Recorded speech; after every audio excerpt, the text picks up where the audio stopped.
Hi guys, കുറേ നാളായി ഞാൻ വ്ളോഗ് എടുക്കാൻ തുടങ്ങും, പകുതിയിൽ സ്റ്റക്കാവും. വ്ളോഗ് എടുക്കാൻ തുടങ്ങും, പകുതിയിൽ സ്റ്റക്കാവും. ഈ വ്ളോഗ് എടുത്ത് തുടങ്ങിയവിടെ കംപ്ലീറ്റ് ചെയ്യുമെന്ന് എനിക്ക് അറിയണ്ടായിരുന്നില്ല. എന്നാലും ഞാൻ എടുത്തു. ഒരു 6 മണിയൊക്കെ ആയപ്പോഴത്തേക്ക് ഈവനിങ് ആണ്. ഒരു 4 hours മാക്സിമം അത്രേ ഉള്ളൂ. ഒരു 6 മണിയൊക്കെ ആകുമ്പോൾ പാല് വന്നു. പിന്നെ പാല് കൊണ്ട് കിച്ചണിൽ വെച്ചിട്ട് വിളക്ക് എത്തിക്കേണ്ടായിരുന്നു. വിളക്ക് എത്തിച്ച് പിന്നെ അവളെ വന്നിട്ട് സാമി കുമ്പിട്ടിട്ട് കുറച്ചേരം ഞാനും അവളും കൂടെ കളിക്കാൻ വേണ്ടി അടിച്ചൊതുക്കുക. ദോശ, നല്ല ദോശ. ഒന്നാന്തരം ബലൂൺ തരാം, ഒരു നല്ല പിപ്പി തരാം. ഓടി ഓടി വാ, ഓടി ഓടി ഓടി വന്നൊരു മുത്തം തന്നു. പിന്നെ അത് കഴിഞ്ഞ് പാല് തിളപ്പിച്ച് അവൾക്ക് ഒരു ഗ്ലാസ് പാല് കൊടുക്കാമെന്ന് വിചാരിച്ചു. ഒരു ഗ്ലാസ് ഒന്നുമില്ല, ഒരു 1/2 ഗ്ലാസ്സൊക്കെ കുടിച്ചു. കുറച്ച് മധുരമായിട്ട് കൊടുത്തു കഴിഞ്ഞാൽ അവൾ വന്നിട്ട് കുടിച്ചിട്ടുണ്ട്. നാളെ എങ്ങനെയാവുമെന്ന് അറിയില്ല. പിന്നെ ഞാൻ കട്ടൻ ചായ ഉണ്ടായിരുന്നു. ഇപ്പോൾ കുറച്ച് ദിവസമായിട്ട് കട്ടൻ ചായ പ്രാന്ത് കയറിയിരിക്കുന്നു. ഞാൻ കട്ടൻ ചായ കുടിക്കണം കണ്ടപ്പോൾ പിന്നെ അത് അവൾക്ക് വേണമെന്നും പറഞ്ഞ് അതും കുടിച്ചു വന്ന് കുറച്ച്. അത് അവൾക്ക് വലിയ താല്പര്യം ഉണ്ടായിരുന്നില്ല. പിന്നെ ഒരു റിട്ടേൺ ഉണ്ടായിരുന്നു എനിക്ക് കൊടുക്കാനായിട്ട്. എക്സ്ക്യൂസ് മീ, പോട്ടാ പോതുമാ.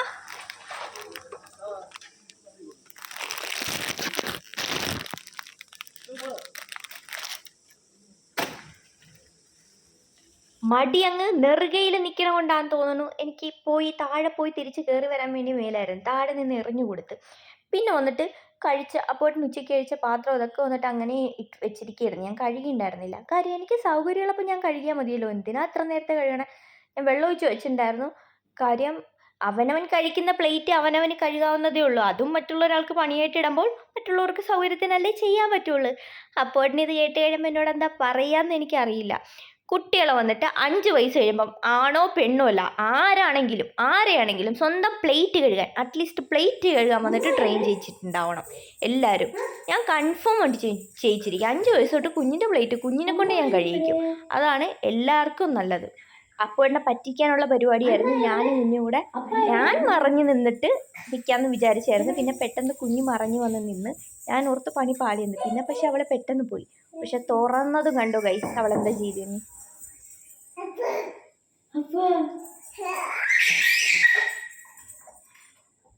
അക്ക എവിടെ ധൃതി? അമ്മ എവിടെ ധൃതി? അമ്മ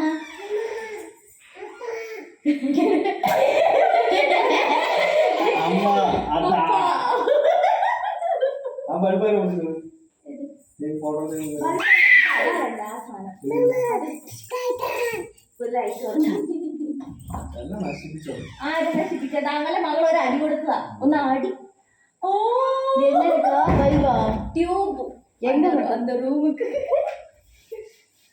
ആ സാധനത്തിന് സോൾഡർ ബാത്റൂമിൽ ഞാൻ ലൈറ്റ് ഇട്ട് വെച്ചു. ലൈറ്റ് അല്ല ഒക്കെ തണ്ണി തൊടാൻ ഞാൻ ലൈറ്റ് ഇല്ല. ഇതൊലക്കില്ല, ഇത് എനക്ക്.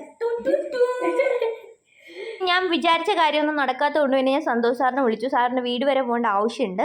സാർ വന്നോന്ന് അറിയാൻ വേണ്ടി വിളിച്ചതാണ്. இப்போ அக்கா உப்புமா பண்ண போகிறாங்க.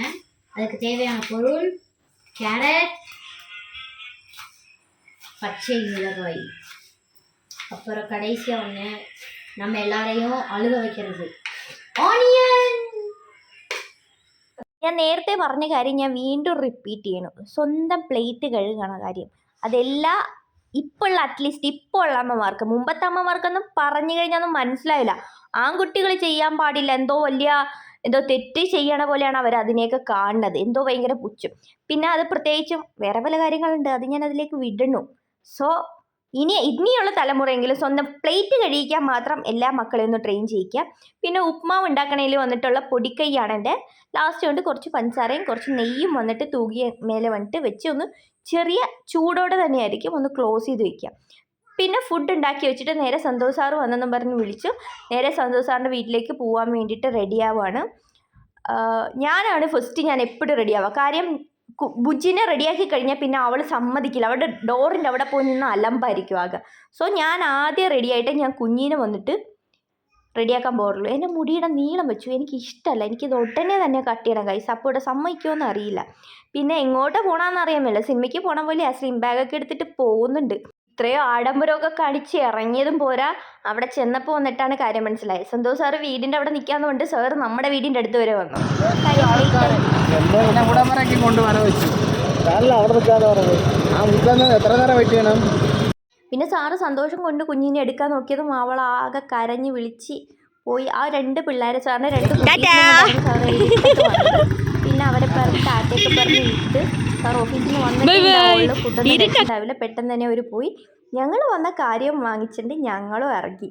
ഇതാണ് ഞങ്ങളുടെ ഇവിടെ മുള്ളാത്ത എന്ന് പറയും. ഇവിടെ ക്യാൻസർ സീതാപ്പഴം അങ്ങനെ എന്തൊക്കെ പറയും. സീതാപ്പഴത്തിൻ്റെയൊക്കെ വേറൊരു കാറ്റഗറിയാണ്. മുള്ളാത്ത എന്ന് പറയും. നല്ല സൂപ്പർ സാധനമാണ്. ഞാൻ എൻ്റെ പ്രഗ്നൻസിക്ക് ഏറ്റവും കൂടുതൽ കഴിച്ച സാധനമാണ്.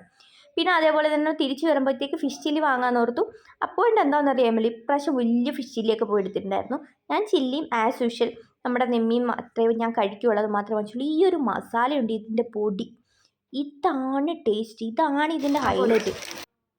പിന്നെ അത് കഴിഞ്ഞ് നമുക്ക് കടയിൽ സാധനമൊക്കെ വാങ്ങിക്കാൻ പോകണമായിരുന്നു. പൂണ്ടും ഇതൊക്കെ വന്നിട്ട് രാവിലെ വരും. നൈറ്റത്തെ കുഞ്ഞിയുടെ അംഗപ്പുറപ്പാടം കഴിഞ്ഞ് രാവിലെ തന്നെ എഴുതിക്കാൻ എന്നെക്കൊണ്ട് പറ്റില്ല. മുമ്പൊക്കെ എഴുന്നേക്കുമായിരുന്നു. ഇപ്പം എഴുന്നേക്കേണ്ട ഒരാവശ്യമില്ല. കാര്യം ഹസ്ബൻഡ് വന്നിട്ട് ഉച്ചയ്ക്ക് വന്നിട്ടേ വരുള്ളൂ. മുമ്പുള്ള ജനറേഷനിലെ ആൾക്കാർ വരും, രാവിലെ എഴുന്നേക്കണം. എന്തിന്? നമ്മുടെ ഹെൽത്ത് നോക്കിയിട്ടുള്ള കാര്യം മതി. നമ്മുടെ ഹെൽത്ത് വന്നിട്ട് ഇപ്പം നമ്മൾ സ്വന്തം വീട്ടിലാണെങ്കിൽ ഓക്കെ, നമ്മൾ മരുമകളായിട്ട് നിൽക്കുമ്പോൾ മരുമകളുടെ പൊസിഷൻ മാത്രം എപ്പോഴും മെയിൻറ്റെയിൻ ചെയ്താൽ പോരാ. നമ്മളായിട്ട് ആദ്യം നിൽക്കണം. എന്നുണ്ടെങ്കിൽ ചിലപ്പം ഈ ഒരു റിലേഷൻ നമുക്ക് മുന്നോട്ട് കൊണ്ടുപോകാൻ പറ്റില്ലെങ്കിൽ നമുക്കൊരു ക്യാരക്ടർ ഉണ്ടാവില്ല. ആസ് എ മരുമകൾ നല്ലൊരു മരുമകൾ ക്യാരക്ടർ ഉണ്ടാവുള്ളൂ. സ്വന്തം ക്യാരക്ടർ അവിടെ ഇല്ലാണ്ടായി. സോ മാക്സിമം ഞാൻ എന്നെ ടേക്ക് കെയർ ചെയ്യും. എന്തൊക്കെ രീതിയിൽ എന്നെ സന്തോഷിപ്പിക്കാൻ പറ്റുമോ ആ രീതിയിൽ ഞാൻ എന്നെ സന്തോഷിപ്പിക്കും. സോ എന്നാൽ മാത്രമേ ഞാൻ ഹാപ്പി ആയാലേ എൻ്റെ കൂടെയുള്ള ആൾക്കാരും എൻ്റെ ഫാമിലി ഹാപ്പി ആവുള്ളൂ. അല്ലാണ്ട് ഫ്രസ്ട്രേഷനിലൊന്നും നമുക്ക് ജീവിക്കാൻ പറ്റും. ആൻഡ് മാട്രിയിൽ നിന്നൊന്ന് ജസ്റ്റ് സ്കിപ്പായെന്ന് വിചാരിക്കുന്നു. തിരിച്ച് നമ്മൾ വന്ന് സാധനങ്ങൾ വാങ്ങിക്കാനിടയ്ക്ക് ഞാനൊരു ലഡു അപ്പോട്ടൻ എന്തൊരു സാധനം വാങ്ങിച്ചിരുന്നു, അത് അപ്പോൻ്റെ അടുത്ത് നിന്ന് അടിച്ച് മാറ്റി. ഞങ്ങളുടെ റോഡ് ടാർ ചെയ്തിട്ടുണ്ട്, നല്ല റോഡായി. തിരിച്ചു വന്ന് ഞാൻ ഡ്രസ്സ് പോലും മാറാണ്ട് ഞാൻ വാങ്ങാൻ പോയ സാധനം എടുത്തു. പിന്നെ അതേപോലെ കുഞ്ഞിക്ക് വന്നിട്ട് ഉപ്മാവ് എടുത്ത് കൊടുത്തു. അപ്പോടെ വന്നിട്ട് കുഞ്ഞിക്ക് ഉപ്മാവ് കൊടുക്കുന്നുണ്ടായിരുന്നു. കയ്യോടെ ഞാൻ വന്നിട്ട് അത് മുറിച്ചു.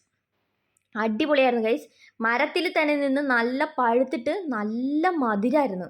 നല്ല മധുരം എന്ന് പറഞ്ഞാൽ നല്ല മധുരം. ഒരു 3-4 കൊണ്ടുവന്നു. അതിലൊരു 2 നന്നായിട്ട് പഴുത്തായിരുന്നു. 2 ഇപ്പോഴും ഞാൻ ഫ്രിഡ്ജിൽ വെച്ചിട്ടുണ്ട്. ഇത് ഫുള്ളായിട്ട് ആ ഒരു ഫ്രൂട്ട് ഫുള്ളായിട്ട് ഒരു 3-4 ബൈറ്റ് അപ്പോഴത്തിന് എടുത്തുണ്ടാവും. ബാക്കി ഫ്രൂട്ട് ഫുള്ള് ഞാൻ മൊത്തം ഒറ്റയടിക്ക് നിന്ന നിപ്പിന് ഞാൻ കഴിക്കും. എനിക്ക് നല്ല ഇഷ്ടമുള്ള സാധനമാണ് ഇത്. ഞാൻ പ്രഗ്നൻസിയിൽ ഏറ്റവും കൂടുതൽ കഴിച്ച സാധനം. ആ പ്ലേറ്റിൽ തന്നെ പിന്നെ അപ്പോഴത്തിന് തന്നാൽ മതി എന്ന് പറഞ്ഞ് അപ്പോഴും പിന്നെ അപ്പോൻ്റെ ഫിഷ് ഫ്രൈയും ഉപ്മാവൊക്കെ ആയിട്ട് കഴിക്കാനായിരുന്നു. ഞാൻ ആ മുള്ളാത്ത ഫുള്ള് കഴിച്ചുകൊണ്ട് എനിക്ക് കഴിക്കാൻ പറ്റില്ല. എനിക്ക് പിന്നെ അപ്പോട്ടൻ വാങ്ങിക്കുന്ന മീനും എനിക്ക് പറ്റില്ല. സോ ഞാൻ എൻ്റെ ഫിഷ് ഫ്രൈയും എടുത്ത് കഴിച്ചിട്ട് സന്തോഷത്തോടെയാണ്. ചില്ലി ഉണ്ടായിരുന്നു, വാലും ഉണ്ടായിരുന്നു. അതൊക്കെ കഴിച്ചിട്ട് പിന്നെ എനിക്ക് കുറച്ച് പണി ഉണ്ടായിരുന്നു. ക്ലീനിങ് ഒക്കെ കഴിഞ്ഞ് പിന്നെ എനിക്ക് ഒരു ട്യൂബ് ഇടാനുണ്ടായിരുന്നു.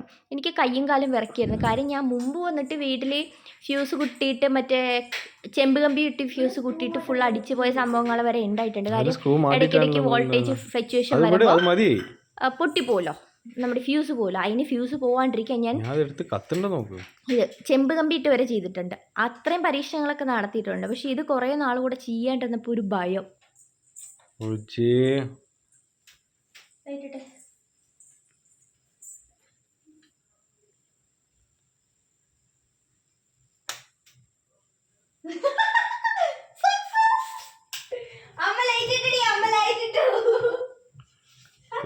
കുറെ വർഷത്തിന് ശേഷം അല്ലേ? പിന്നെ ലൈറ്റ് ഇട്ട ആഹ്ലാദ പ്രകടനത്തിൽ കറക്റ്റായിട്ട് വന്നല്ലോ. ആഹ്ലാദ പ്രകടനത്തിൽ ഞാൻ പിന്നെ തുണിയൊക്കെ മടക്കാനുണ്ടായിരുന്നു. ഈ റൂമാണിപ്പം തുണിയൊക്കെ ഉണക്കാൻ യൂസ് ചെയ്യണേ. കാര്യം പുറത്തൊന്ന് കൊണ്ടുപോയിട്ട് മേലെ ഒന്ന് കൊണ്ടുപോയി ഉണക്കാൻ പറ്റില്ല. കാര്യം ഇടയ്ക്കിടയ്ക്ക് മഴയാണ്. പിന്നെ തുണിയും ഇതൊക്കെ മടക്കാനുണ്ടായിരുന്നു. പിന്നെ അപ്പോണ്ട് അയൺ ചെയ്യാനുള്ള ഷർട്ടൊക്കെ എടുത്ത് വെക്കണമായിരുന്നു. ഇതൊക്കെ ഇപ്പം തന്നെ എടുത്ത് വെച്ചില്ലെങ്കിൽ ഞാൻ അവിടെ തന്നെ വയ്ക്കും. ഇപ്പം എനിക്ക് ഏറ്റവും മടിയുള്ള കാര്യമാണ് ഈ തുണി മടക്കൽ. അതെന്താണെന്നറിയില്ല. 2 തവണത്തെ തുണി വാഷ് ചെയ്തുകൊണ്ട് വെച്ചിട്ട് വേണം എനിക്ക് ഈ മടക്കാനായിട്ട്. ഭയങ്കര വെറുപ്പാണ്. പക്ഷേ ഇപ്പം പുറത്ത് കൊണ്ടുപോകാത്തത് കൊണ്ട് അത്രയും പാടില്ല. കൈയോടെ തന്നെ ഞാൻ മടക്കി എടുക്കുന്നുണ്ട്. പിന്നെ കടയിൽ പോയി വാങ്ങിച്ചുകൊണ്ട് വന്ന സാധനങ്ങളൊക്കെ വന്നിട്ട് എടുക്കാനുണ്ടായിരുന്നു.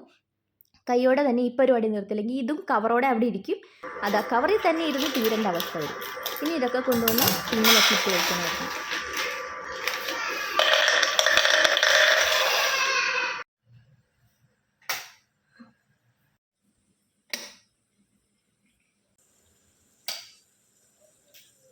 കണ്ടപ്പോൾ നിങ്ങൾക്ക് കാര്യം മനസ്സിലായെന്ന് വിചാരിക്കുന്നു. പണിയൊക്കെ കഴിഞ്ഞു. പിന്നെ ഞങ്ങൾ തമ്മിൽ കുറച്ച് ഗുസ്തി ഉണ്ടാവും. ഇപ്പോഴൊന്നും ഇനി കിടക്കില്ല. അതുകൊണ്ട് ഞങ്ങൾ എത്രയും പെട്ടെന്ന് ആദ്യം ഒന്ന് വന്നിട്ട് അവളുടെ മൂഡൊന്ന് ചേഞ്ച് ചെയ്ത് കളി മൂഡിലേക്കാക്കും. പിന്നെ അത് കഴിഞ്ഞ് കുറച്ച് നേരം വാ കിടക്കാമെന്നൊക്കെ പറഞ്ഞ് എന്തെങ്കിലുമൊക്കെ കാണിച്ചു കഴിഞ്ഞാൽ ചിലപ്പോൾ കിടക്കും. അവൾ ഞങ്ങളെ പോലെ കിടന്നിട്ട് അഭിനയിച്ചിട്ട് പിന്നെ അവൾ എഴുന്നേറ്റ് അവളുടെ പാട് നോക്കും. ഇനി ഇങ്ങനെ ഇരുന്നിട്ട് കാര്യമില്ല. ഇനി ഞങ്ങൾക്ക് പ്രിൻസ് ആൻഡ് ഫാമിലി കാണാനുണ്ട്. സോ അവളെ എങ്ങനെയെങ്കിലും ഒന്ന് കിടത്തി ഉറക്കാനായിട്ട് ലൈറ്റൊക്കെ ഓഫാക്കി കിടത്തി ഉറക്കിയതിന് ശേഷം ഞങ്ങൾ മൂവി കാണാൻ വരുന്നു ഗൈസ്.